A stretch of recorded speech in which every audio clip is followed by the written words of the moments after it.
Let us have a quick walk through all ascendant signs.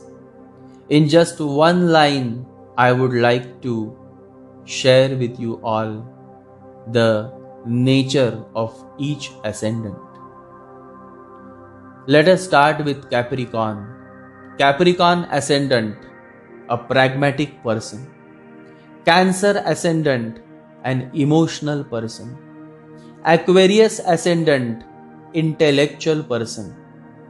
Leo ascendant, intelligent person. Pisces ascendant, faithful person.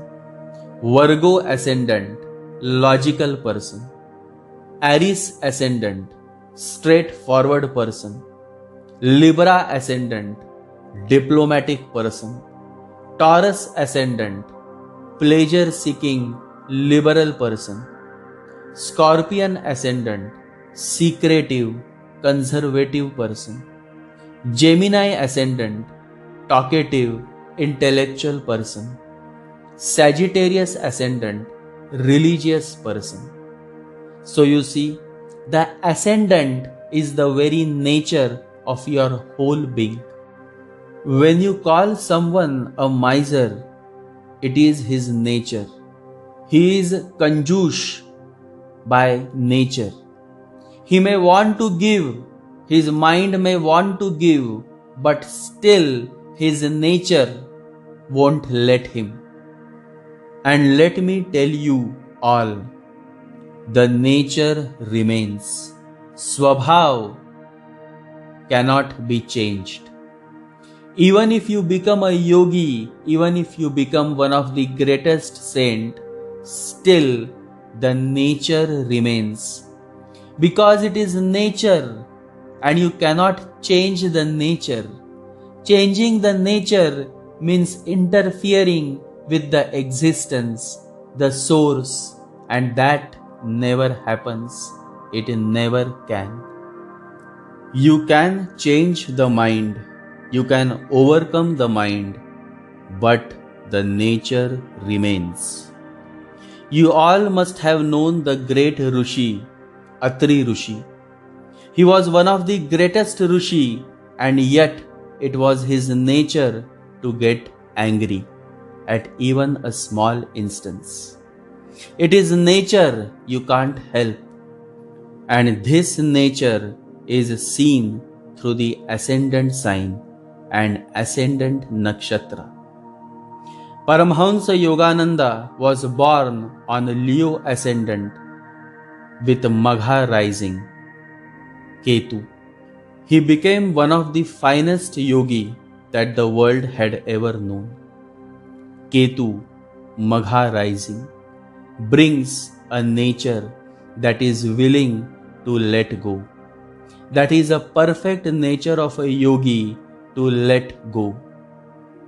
Ketu, the divine energy, brings along the realization that the difficulties in your life are to awaken you, to awake you and not to hurt you. Your trials did not come to punish you, but to awaken you. Ketu's Magha is placed exact opposite to Rahu's Shatabhisha, and so is how life unfolds. On one end is intellectualism, Shatabhisha, Aquarius, and on the other end is intelligence, Magha, Leo sign. Shatabhisha is the head, Magha is the heart. It is not a question of who is good and who is bad in astrology. In this universe, there is absolutely nothing that can be labeled as good or bad. Intellectualism is a poor substitute for intelligence. It is not bad, but it is a poor substitute for intelligence. A meditative man is an intelligent man. He is a man of awareness. He may not be literate like the intellectuals. He may not be a pandit like the intellectuals, but he has that which the intellectuals doesn't have. And that is love, faith, and the readiness to live life in total surrender. In the Bhagavad Gita, Krishna tells to Arjuna to surrender. Krishna says, abandon all varieties of religion and just surrender unto me. I shall deliver you from all sinful reactions. Do not fear. The intellectual keeps searching for the master, but the master comes only when you are ready, only when there is readiness to surrender to love. The ultimate act of power is surrender. God is love and love is real. So the whole story of 27 nakshatras is either on the side of intelligence or on the side of intellectualism. An intellectual cannot understand the language of Buddha. Buddha's language is the language of the heart.